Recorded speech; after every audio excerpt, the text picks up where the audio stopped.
And just like that, good morning and good afternoon. Welcome back to DCTV, where I am your host, Drew Collins, bringing you the very best sports infotainment news here in the beautiful greater Cincinnati area. If you happen to be new around here, hit the subscribe button, join the DCTV family. We're on road to 3K. Hit that like button if you enjoyed. And as most importantly, get active in that chat and get active in the comment section. Whether you are watching this live or you're watching it post-production, I hope you enjoy. You see the title of today's stream. Basically, the Bengals roster. We got a few more weeks of preseason heading into the regular season. A few players have been getting waived day by day. We got some backup positions, even a few starter positions where we're winding down and we don't know who's going to be that guy. So let's talk about it today. I'm going to go ahead and start with the offense. I first want to give a shout out to everyone here live at the beginning of the stream. Shout out to Mr. Monty, Stuart Monty. Shout out to Jerry. Okay, I pull up. And all you guys in here live, I want to give a huge shout out to all you guys. I'm glad to be back. If you didn't see why I've had my little couple month disappearance off the face of the planet, go to the last stream and just watch like the first 10-15 minutes. I promise it's worth it. You guys will figure out where I've been and why I've been so busy, but it doesn't matter. I'm back. The new setup, obviously. I also explained the new setup. I'm not where I was, but yeah, let's just hop right into things. So I think the main thing for this, roster / depth chart that everyone, the biggest question's left guard. We've all seen the Jackson Carman and the bit of all the words, draft bust. I don't know if it's too early to label that yet. I mean, how early were we wanting to label John Ross a bust? This is kind of a similar situation. Obviously it wasn't that high of a pick, but it was a guy we expected to come in and be a franchise guard. Hometown kid from Cincinnati, and he just had a lot of problems off the field, and it seems like on the field he has been ferocious. I think the people in the Discord sent me a 10.4 Pro Football Focus rating. That's what he got in that first preseason game. And well, I mean, even if you just watch the regular season from last season or the any of the seasons, you notice that he just has not been good. His football IQ has been low, and I don't think he's as talented as the Bengals, saw him to be. With that being said, Cordell Volson, he has been that guy that the Bengals drafted this year to, get some playing time possibly, and he has been great on the field. And the word is on the street is that he's looked great at training camp. He's had a good camp, and he's been productive, and he could be that guy to start week 1. This is what the preseason's for. That's probably the biggest news. I mean, I'm going to sit here and say that it is the biggest news in regards that this is great news because, look, we still got Lyle Collins and the rest of the offensive line that we signed, Alex Kappa. I mean, it's beautiful to hear those names on this offensive line. So if we have one shaky position, I mean, we've had 4 to 5 shaky offensive lineman positions all the other prior years. So I'll take it. That's for sure. I mean, another headlining thing that we continue to drag out is Jesse Bates.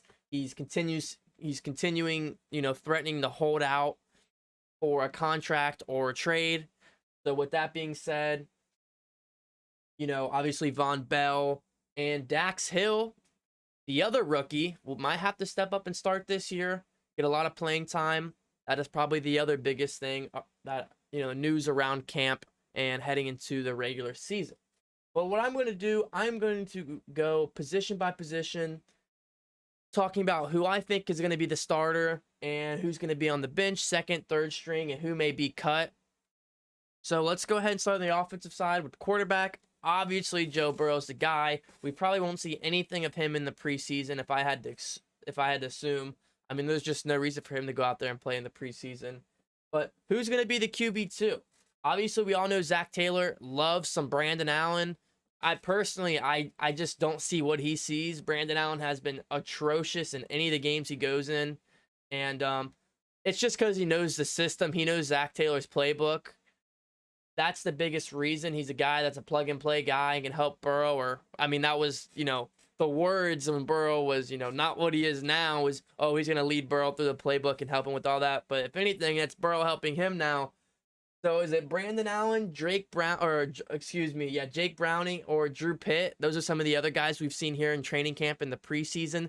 Those guys trying to fight to make the roster, whether the Bengals hold 3 quarterbacks or 2, or, 2 in a practice squad. We'll have to see what they do. Let me know your guys' thoughts in the comment section, who you think will be the QB 2 and 3, possibly, out of these, group of guys that the Bengals have right now.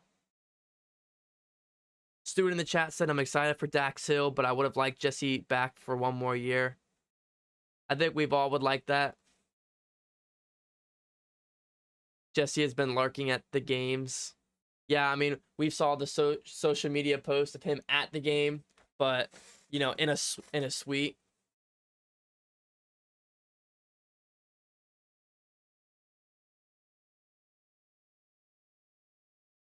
A little bit more lighting. There we go.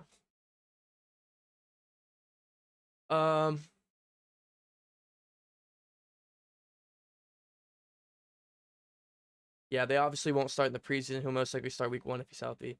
Yeah, I mean, Joe Burrow's healthy. The reports were, he's been throwing dimes out there since his recovery. That means we will move on to running back. You got Joe Mixon, obviously going to be the number 1 guy. He's going to be in there for, 2 to 3 downs. Hopefully 3, but, Zach Taylor likes to throw in some of these other guys. So you got Chris Evans, Samaje Perine, Travion Williams, Jaquise Patrick, and Holyfield. Is he the son or the grandson of Holyfield the fighter, which is kind of crazy that he's a football player, but that's awesome to see. Those genetics just run through the family. But obviously Mixon's going to be that guy. The Bengals usually hold 4 to 5 running backs, but it's really going to be who steps up in that number 2 position. We've seen Samaje Perine be able to come in on 3rd and shorts, 4th and shorts, and, get right up under the center, get up right between the guard, and get that extra yard. We've seen Chris Evans make some pretty elusive plays. I think he has the most upside out of all these other guys. Now, in your second string guy, do you want a upside guy? Do you want a reliable guy that can go in there and get you that 1 or 2 yards that you need? I'm not sure. It depends on Zach Taylor and this kind of offense and what he's trying to run. It depends on which downs Mixon's going to be in for. So I think that's going to be interesting. Personally, I'd love to see Chris Evans get a lot of playing time, whether he's running back 2 or 3. I just want to see him in there for screens, for little passes where, Burrow's in shotgun, which he is like 90% of the time. And, he has to set back, looking, none of the receivers are open, whatever, blitz is coming, has to toss it to the running back. I think Chris Evans will flourish in, moments like that. I think he's very, very elusive and exciting, can get out and make some plays by making the tacklers miss. And I think he does that better than Perine, Travion Williams, Jaquise Patrick, etc. Now, these other guys are very talented for, depth position guys, but it's just ranking them in the system. I think it goes Mixon 1, Evans 2, Perine 3. As of right now, we still got the game this weekend, and I believe another week of preseason heading into the season. So, we got to see these guys play some more football on there. Jerry agrees. He says Chris Evans should be running back 2. Yeah, and like Stuart makes a great point about Browning, scrambling for his life. Look, I mean, this O-line they're playing with is just like what Burrow has been playing with these past 2 years. So, they're going out there, they're playing with 2nd and 3rd string offensive linemen for the most part. So these quarterbacks, they're kind of handicapped with that as well. And same with the running backs. It's just like we talk about Joe Mixon leading the AFC with one of the worst offensive lines in the league. And, these other seasons we've had a terrible offensive lineman, and Joe Mixon still top 3, 2, 4, top 5 in the league in rushing. It's incredible. And to be able to see what he might be able to do this year with the offensive line they have now, I'm super excited to see that. Ethan said he was able to put some of the rings on. I saw that on Twitter, the season ticket holders. That's cool.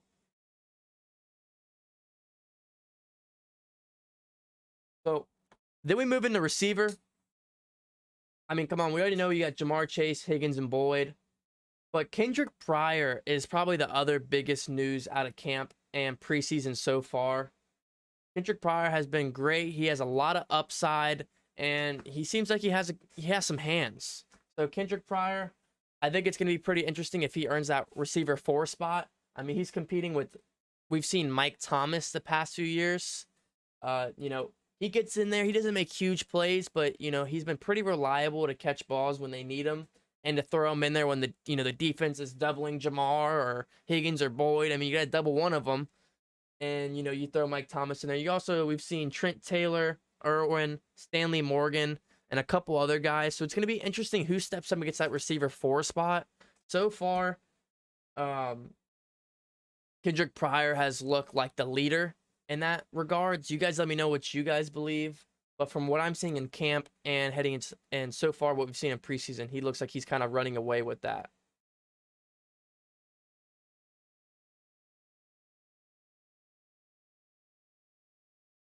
Ethan says Trent Taylor is a beast, thinking that he's 4. I mean, Trent Taylor has done really well. I like Trent Taylor. He's kind of one of those guys you can throw in there. He'll get shifty. He'll get down the field and he'll make a catch. 10, 15 yards. He's pretty sneaky, gets behind the defensive coverage. A guy that is really not on anybody's radar, but he's going to go out there and make a play or two if he has to. And then you got Stanley Morgan, who Jerry makes a good point that he looks good on special teams. So if he looks good on special teams better than the other guys, then he might be receiver 4 or 5. So this is what the Bengals have to gather all this information together and make their decision over the next few weeks. And that's why we're talking about it today. Which we also have two more preseason games to talk this over. Tight end, I mean, it's pretty obvious. Hayden Hurst is the clear and cut number 1 guy. He has a lot of downhill potential. He really stretches out this offense furthermore than what it already is.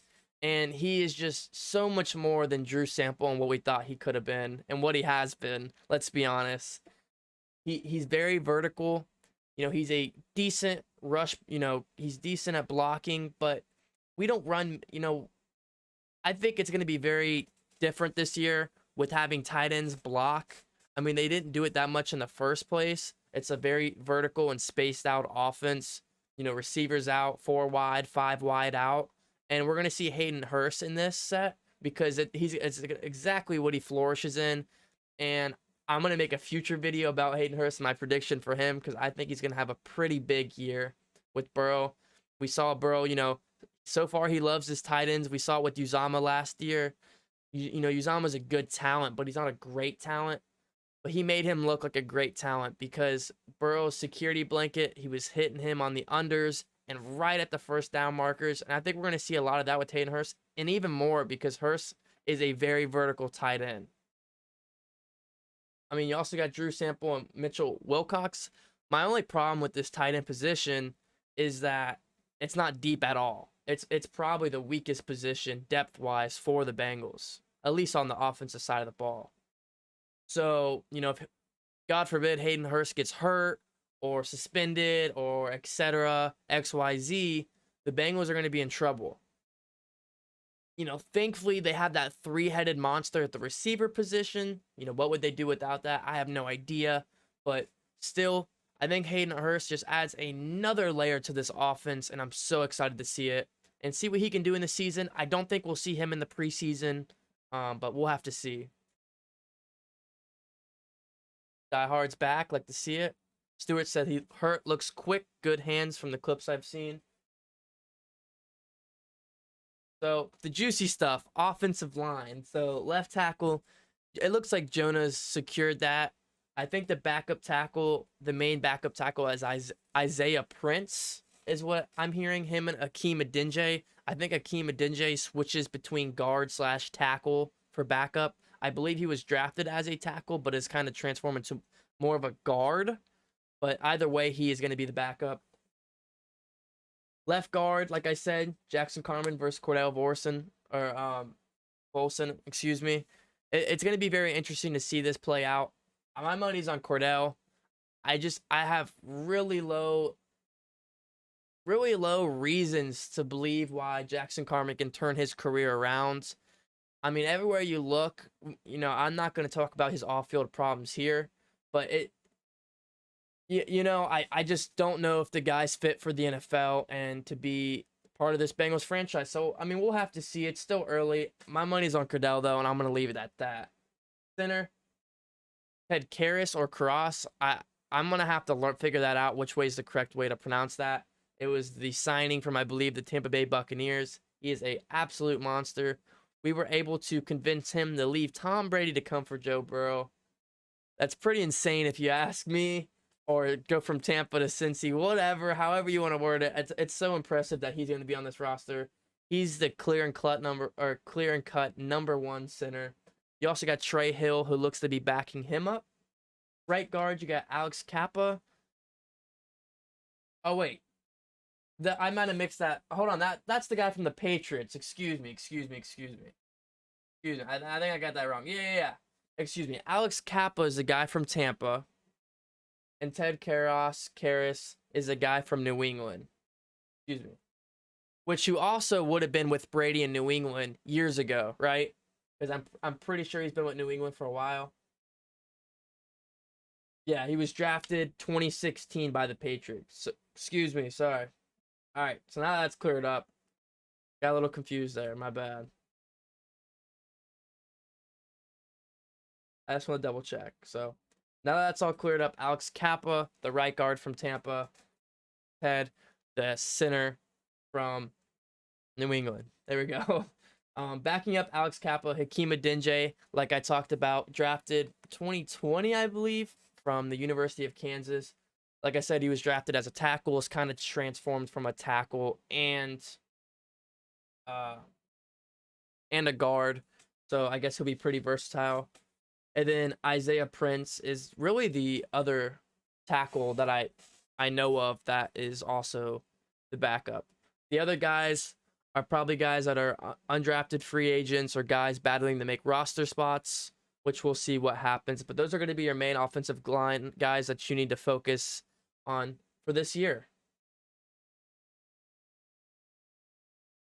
And Jerry brings up a good point that we talked about in the stream yesterday was, so if we release Jackson Carman or, someone gets hurt, why is Quentin Spain not on the roster? Don't be surprised or alarmed if he does get signed for another year deal. The journeyman Quentin Spain, I'm not sure why the Bengals haven't re-signed him. So just keep that in mind. I think that's another guy we could see on the Cincinnati roster.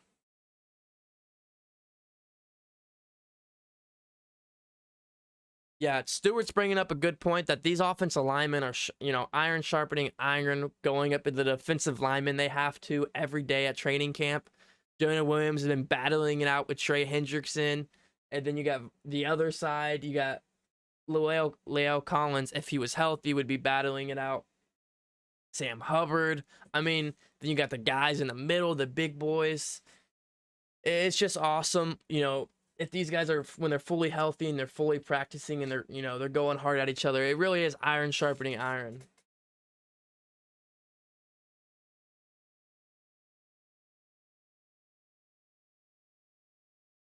I forgot the LED lights.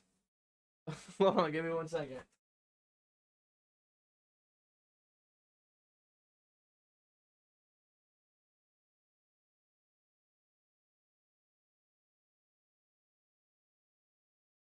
Still getting used to the new setup. All right, guys, let's move on to the defense. Why don't we? We're about 22 minutes in here live. You're watching this live or post-production. Make sure you smash that like button. Join the DCTV fan by hitting the subscribe button. And follow me on my socials and the Discord. All right. Defense. The left side of the defensive edge. Got Sam Hubbard as the number one. Obviously, he's looked good in training camp. I've seen some videos of him. He looks big and he looks quick. So love me some Sam Hubbard, as we all do here in Cincinnati. Looks like you got Sample and Khalid Kareem, who I really like. I like Kareem a lot. He hasn't had too much playing time on the field just because their defensive line is so stacked. But I think I want to see more of him in this preseason. And maybe he can earn that number 2 spot for the edge rusher. I like Khalid Kareem's a lot. Now you got the big guys in the middle holding it down. DJ Reader, BJ Hill look like to be the 2 main guys up in the front. Hopefully they can stay healthy. We had a lot of injuries last year with this defensive line. More in the middle with these 2 guys. And we got a couple other guys. Let me see. I think I wrote it down over here.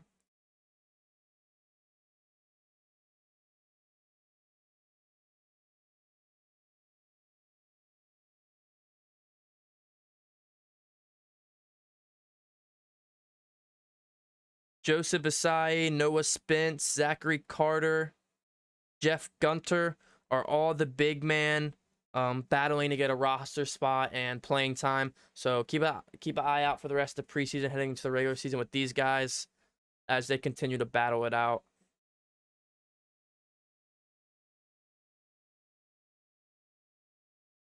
DJ is awesome. So strong, but not stronger than BJ. BJ Hill is a man amongst boys. But that man DJ he's huge. All right. So moving on to the other edge, obviously Trey Hendrickson. I mean, one of the best signings in Cincinnati Bengals history. Cincinnati Bengals history is Trey Hendrickson. So excited to see the rest of his contract here in Cincinnati. I'm gonna think. So that's really it for the D line for the Bengals. There's kind of a couple of names I gathered over quickly. Watch a lot of those guys here. We'll be keeping a close eye and, seeing who really pans out to get. I mean, we obviously know the starters for this point. The defensive line, it's pretty solid. Hubbard, Reader, BJ Hill, Hendrickson. Like, no one's going to beat those guys out. But these other guys that we've drafted the last few years, they're going to be battling out for the second and third string. Like I said, injuries is pretty prone to happen. Those big guys down there. And those big guys get tired, man. You get a long, lengthy drive against, the Tennessee Titans and Derrick Henry. They're going to be rotating in and out down the field. So let's go to the linebackers. Jermaine Pratt, Akeem Davis-Gather, who I think he's been continuously getting better over his career. And I like that he's playing in the preseason because I like watching him out there on the field. He was someone I was huge of when we first drafted him. I thought he would have played more, but Logan Wilson just took the Bulls by the horn and took over that entire draft class and that defensive linebacker crew, which great for Logan Wilson. I think we've all can enjoy that. But don't sleep on Akeem. I think he makes a lot of good plays. He loads up that box and he can get back there in the backfield. So it's nice seeing him continuously grow. I think he has great acceleration to get into the backfield.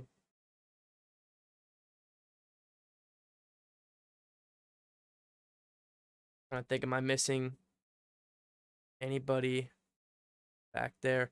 The 7th rounder out of Purdue, Marcus Bailey, we've seen getting some play time as well. Don't forget about Marcus Bailey.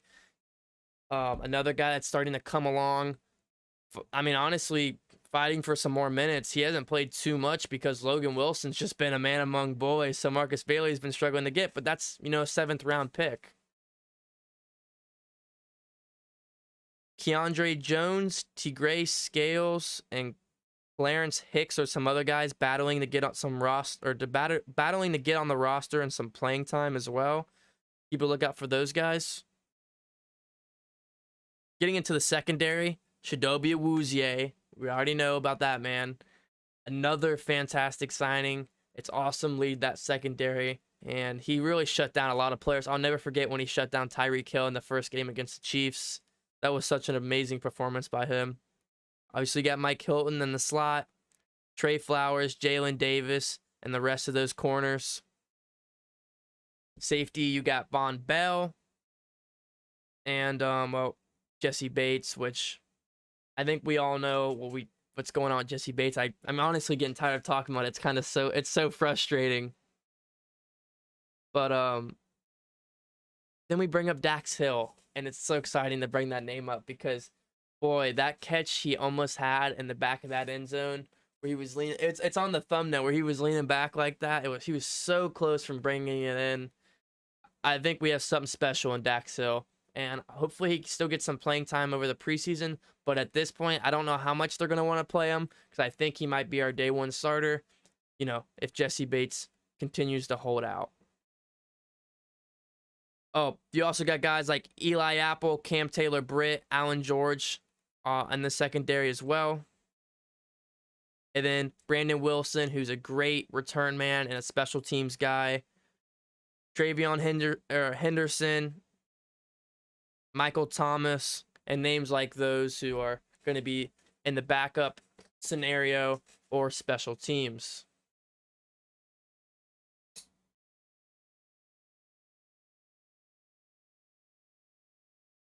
Yeah, Logan Wilson really is insane. Not many guys in the NFL can come in at the linebacker position and be as good as they are. And, Logan Wilson, it took him a couple weeks, but I mean, almost instantly, he shows his perception of the field. He gets a lot of interceptions, and he's all over the field with tackles as well. He doesn't miss too many tackles.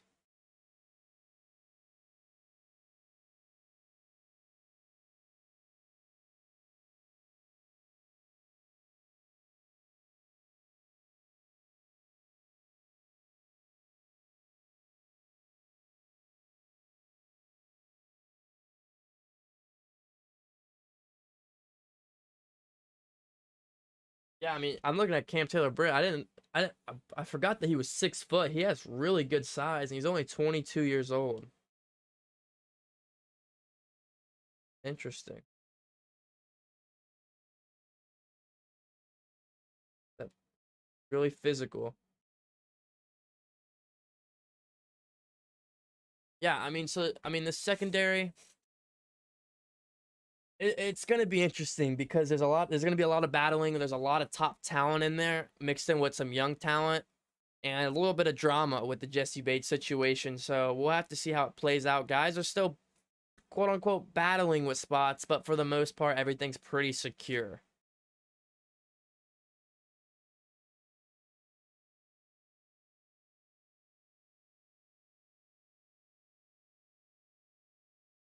I'm not aware of is Cam Taylor injured or anything?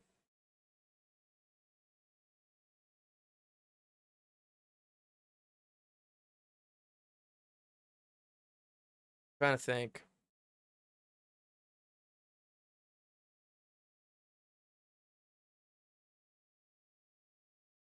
Suffered a core muscle injury and could sideline him for multiple weeks. From Dave Clark of the Cincinnati Enquirer. So sounds like he could be out for a month or two, which that definitely does stink because he probably would have came in and had some playing time right away. But some things are worth waiting for, and I think he will be one of them for sure. So it says a couple of weeks. Sounds like that range of like 1 to 8 weeks. Nobody really knows until they give more information about that.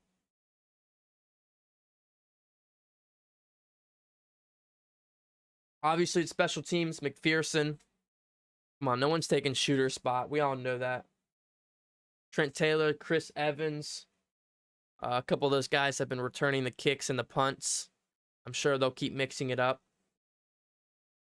Remember when I always said since John Ross was a bust with receiver, maybe we could throw him in the return man? Not like never happened. Yeah.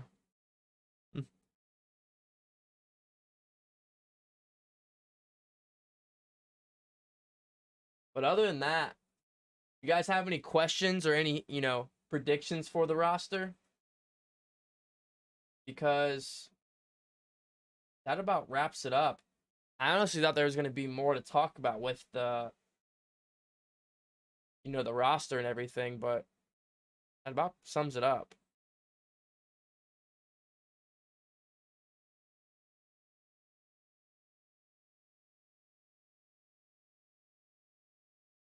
Drew Chisholm.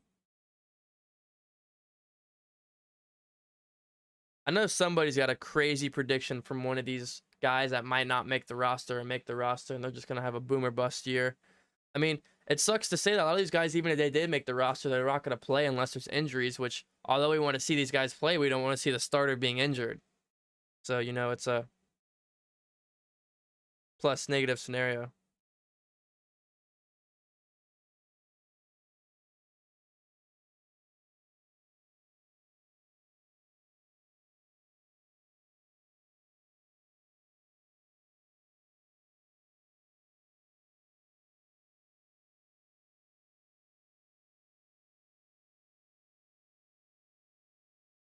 But stay tuned because I'm looking to do a live stream this weekend for the game.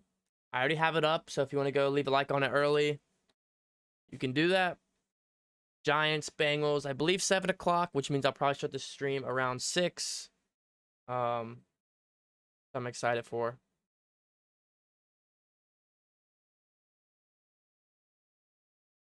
I feel like Dax could get 10 plus picks.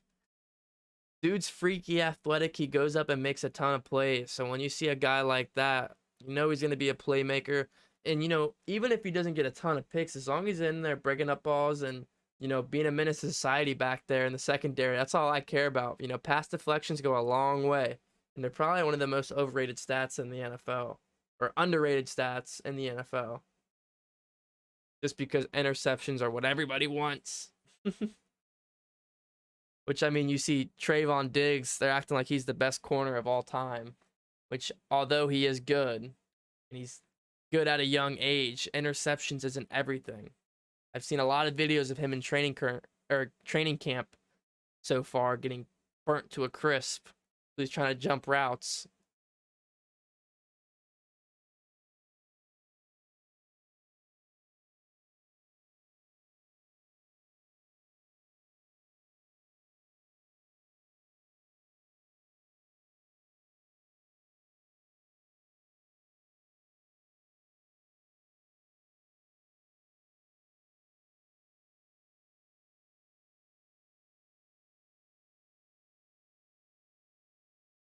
I think Drake Berry said, I think Drew Chrisman takes the starting punt spot and that UDFA takes the long snapper spot.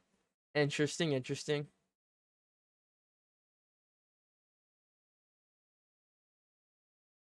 I've said Jesse Bates always had center fielder like range. Dax has that and then some. Yeah, because, Dax is a little bit bigger, it appears. At least, I don't know what the numbers are exactly, but it definitely appears on screen like Dax is pretty lengthy. I mean, he was looking pretty massive over some of those receivers. And that's why he was able to reach back all the way and grab that ball like Odell. I mean, if you're 5'10", 5'11" safety, you're not getting that ball. I mean, your hands are probably not even touching that. Unless you got freaky hops as well. Yeah, I didn't know this Drew Chrism was out of Lawrenceburg, Indiana, so that's like 25 minutes from downtown Cincinnati. 25 to 35 minutes. Oh, he went to LaSalle.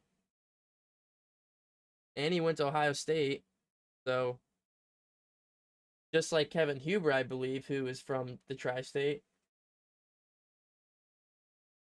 Yeah, he went to Archbishop and UC.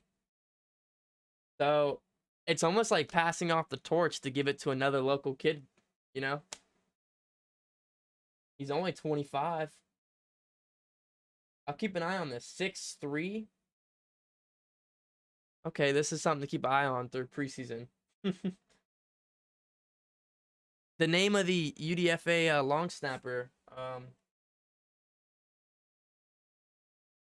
is it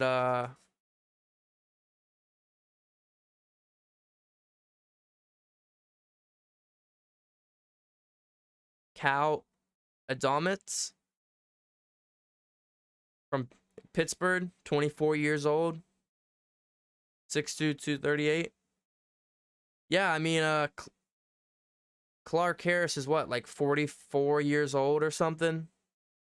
Oh, he's only 38. Wow. He looks a lot older, to be honest. I guess it's possible.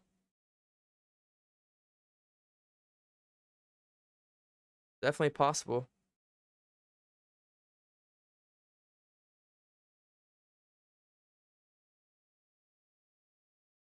Let's see. Kevin Huber was 13th in average punt length, and his longest was tied for 24th. And his punts inside the 20 was tied for 17th, so he was kind of just a middle of the pack guy. Nothing special as of 2021 for Kevin Huber. Is there any rankings for long snappers? I don't see anything. I mean, if there's rankings for hair for long snappers, we might win that one. Looks like, and then you compare it to Drew Chrisman's 2 punts, average of 46 yards, so his longest being 47-0 inside the 20. So every situation's different. Punting is one of those situational, differential positions, you could say. So we'll have to see what goes on with that. Officer Greg, it's been a minute. Good to see you, man. If you're wondering the new setup and the absence, check out my last stream, the first like 10-15 minutes. It's all explained in there. Well, guys, do you have any last questions, concerns, comments, predictions for this roster/depth chart for the rest of the preseason heading into the season? Because if not, I'm probably going to wrap this one up here. I know it's pretty short, but that's about all I have for this topic today. We're still in the preseason. I'm dry on topics, so if there's any topics you want to see, add me on Instagram or Twitter, shoot me a DM on there, or just join the Discord. We have 150 members. Actually, we're at 149, I believe. So you could be the 150th. I'll give you a shout out on stream. And those are the people that see everything first, the thumbnails and all. And shoot me your topics on there because I need some more topics for the rest of the preseason. But like I said, the play-by-play will be this weekend. I'm starting the stream at 6. Game starts at 7. So be there, be square.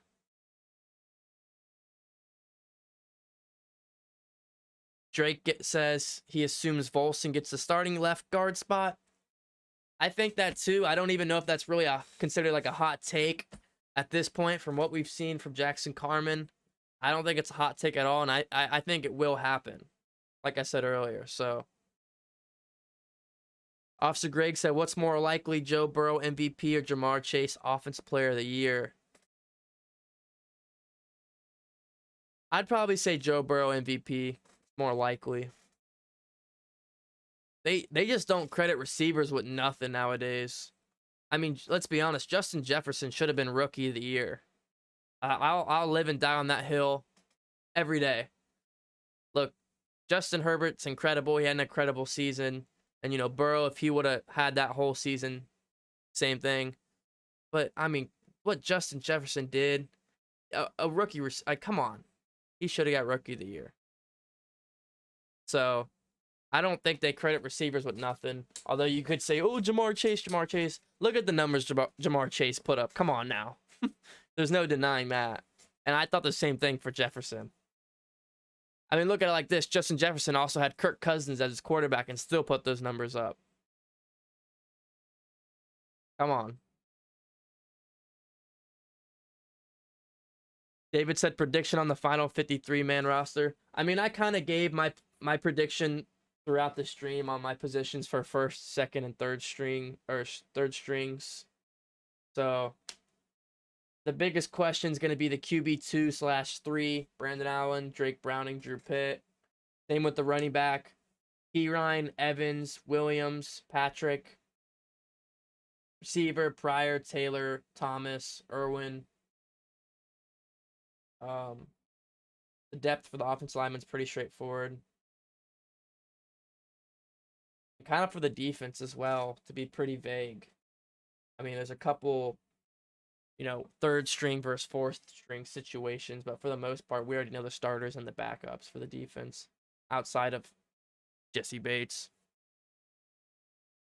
But, yeah. Zach Carter's going to get 5+ sacks, I think. in the preseason or the season.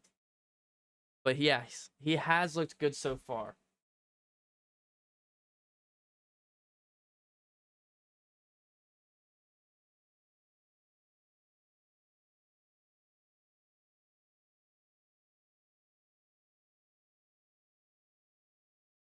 Wow, he's only 23 years old. Awesome. 6'4", 290.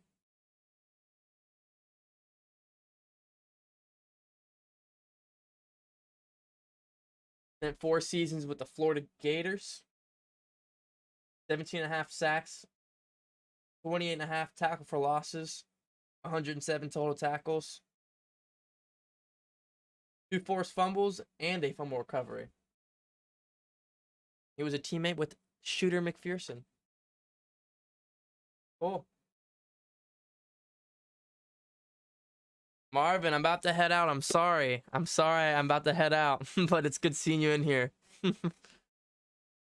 David said, which coordinator is most likely to get their first head coach? Wait, to get their first head coach job, Lou or Brian Callahan? Oh, it's kind of a hot take, but Callahan, I would say personally. I don't know if it's necessarily a hot take, but look, Lou Anarumo had a great season last year. There's no denying that. But do we want to talk about the previous seasons? I don't know. I'm gonna try something real quick. Oh wow, are we still working? Look, it works. Let's go. Stay connected right here. I don't think I've done this screen yet. Looks good. I like it. But yeah, guys, hope you guys enjoyed today. My first day at Fox 19's as the sports intern is tomorrow morning. So I'm super excited to get to that. I'm going to do a few things tonight and get ready, go to bed, and start that first thing in the morning. I'm so excited.